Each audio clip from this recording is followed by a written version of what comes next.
Hey guys, welcome back to my YouTube channel.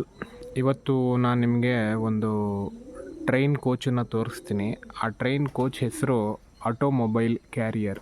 Carrying capacity ನೋಡಿ 18 ton maximum. Indian ರೈಲ್ವೇಸ್ದು automobile carrier coaches ಏನಿದೆ ಅಥವಾ railway wagons ಏನಿದೆ ಅದು ಈ ರೀತಿ ಕಾಣುತ್ತೆ.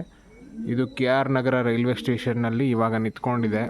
ಇದು ಹೇಗೆ ಇದನ್ನು ಟ್ರಾನ್ಸ್ಪೋರ್ಟ್ ಮಾಡ್ತಾರೆ ಅಂದರೆ, ಇದರಲ್ಲಿ ಕಾರ್ಗಳು, ಹೊಸ ಕಾರ್ಗಳು ಏನು ಮ್ಯಾನುಫ್ಯಾಕ್ಚರಿಂಗ್ ಪ್ಲ್ಯಾಂಟಲ್ಲಿ ರೆಡಿಯಾಗಿರುತ್ತೆ, ಮಾರುತಿ ಸುಜುಕಿ ಆಗಿರ್ಬೋದು ಅಥವಾ ಯಾವುದೇ ಬ್ರ್ಯಾಂಡ್ ಆಗಿರ್ಬೋದು, ಆ ಮ್ಯಾನುಫ್ಯಾಕ್ಚರಿಂಗ್ ಕೆಪಾಸಿಟಿಯಿಂದ ಬೇರೆ ಬೇರೆ ಊರುಗಳಿಗೆ ಕಾರ್ಗಳಾಗಲಿ ಬೈಕ್ಗಳಾಗಲಿ ಬಲ್ಕ್ ಕ್ವಾಂಟಿಟೀಸಲ್ಲಿ ಟ್ರಾನ್ಸ್ಪೋರ್ಟ್ ಮಾಡೋವಂಥ ಒಂದು ಫೆಸಿಲಿಟಿ ಈ ಥರ ರೈಲ್ವೆ ವ್ಯಾಗನ್ಸಲ್ಲಿ ಮಾಡಿರ್ತಾರೆ.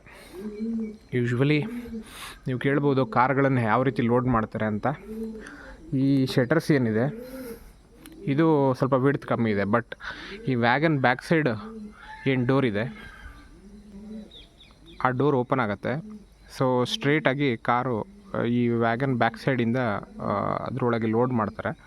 ನನ್ನ ಪ್ರಕಾರ ಇದರಲ್ಲೊಂದು ಒಂದು ವ್ಯಾಗನಲ್ಲಿ 3-4 ಕಾರ್ಗಳನ್ನ ಆರಾಮಾಗಿ ಲೋಡ್ ಮಾಡ್ಬೋದು ಅಂತ ಅಂದ್ಕೊಳ್ತೀನಿ. ಸೊ ಇದನ್ನು ನಾನು ಹತ್ತಿರದಿಂದ ಭಾಳ ಫಸ್ಟ್ ಟೈಮ್ ನೋಡಿದ್ದೀನಿ. ಸೊ ಇದನ್ನು ಯೂಟ್ಯೂಬಲ್ಲಿ ಶೇರ್ ಮಾಡೋಣ ಅಂತ ಅನಿಸ್ತು, ಅದಕ್ಕೆ ಈ ವಿಡಿಯೋ ಹಾಕ್ತಾಯಿದ್ದೀನಿ. ಸೊ ನೋಡಿ ಹೇಗೆ ಒಂದು ಆಟೋಮೊಬೈಲ್ನ ಟ್ರಾನ್ಸ್ಪೋರ್ಟ್ ಮಾಡ್ಬೋದು ರೈಲ್ವೇಸ್ ಮುಖಾಂತರ ಅಂತ. ಓಕೆ, ಬಾಯ್.